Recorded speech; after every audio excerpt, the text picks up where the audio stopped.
প্রিয় দর্শক, এই মুহূর্তে আমি আছি সদ্য উদ্বোধন হওয়া লোকাল অভিযাত্রী কমিউটার ট্রেনে। আজকে কমলাপুর থেকে বিকেল 3টা 30-এর পরিবর্তে বিকেল 4টা 30 মিনিটে এই ট্রেনটি ছেড়েছে এবং এই বিষয়ে অনেক যাত্রী বিভিন্ন অভিযোগ করছে।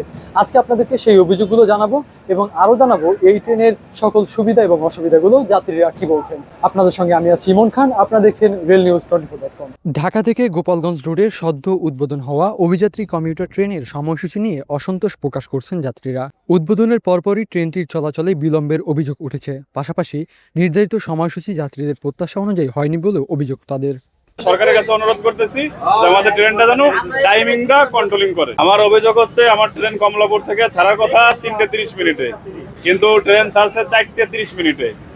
এইভাবে মানুষটা তো হয়রানি করার কোনো দরকার ছিল না। আমাদের অভিযোগ হচ্ছে যে আমাদের এলাকায় নতুন একটা স্টেশন হয়েছে, যেটা কেরানীগঞ্জ রেলওয়ে স্টেশন। ট্রেন আসার কথা 3টা 45-এ, ট্রেন আসছে 4টা 45-এ। টাইম মেনটেন করে না। তো মানুষের সময় কিন্তু মূল্য আছে ভাই, বাট যারা হচ্ছে টাইম মেনটেন করে কোথাও যাচ্ছে তাদের জন্য তো এটা অনেক বড় ক্ষতি। সময় একটু বিলম্ব ছিল, এটা অবশ্যই দেখতে হবে। 1 ঘন্টা বিলম্বে ছেড়েছে আজকে। এটা যথাসময়ে যাতে ছাড়ে, এই জন্য রেল কর্তৃপক্ষের দৃষ্টি আকর্ষণ করছি। আমি একটা মহিলা মানুষ, আমি যদি গোপালগঞ্জ বেকওয়ার্ড টাইমে পৌঁছে তাহলে আমার জন্য এটা একটা রিস্ক। এর জন্য যদি টাইম টু টাইম হতো তাহলে ওটা আমার জন্য খুবই কমফোর্টেবল হতো, কিন্তু এটা আমার জন্য আনকমফোর্টেবল হয়ে গেল।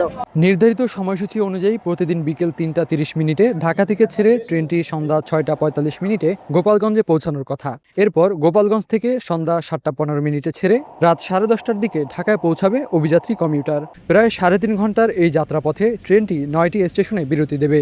তবে যাত্রীদের দাবি, নতুন এই রেল সেবাকে আরও জনবান্ধব করতে সময়সূচি পূর্ণ বিবেচনার পাশাপাশি নির্ধারিত সময়ে ট্রেন চলাচলে নিশ্চিত করতে হবে। ইমন খান, রেল নিউজ, গোপালগঞ্জ।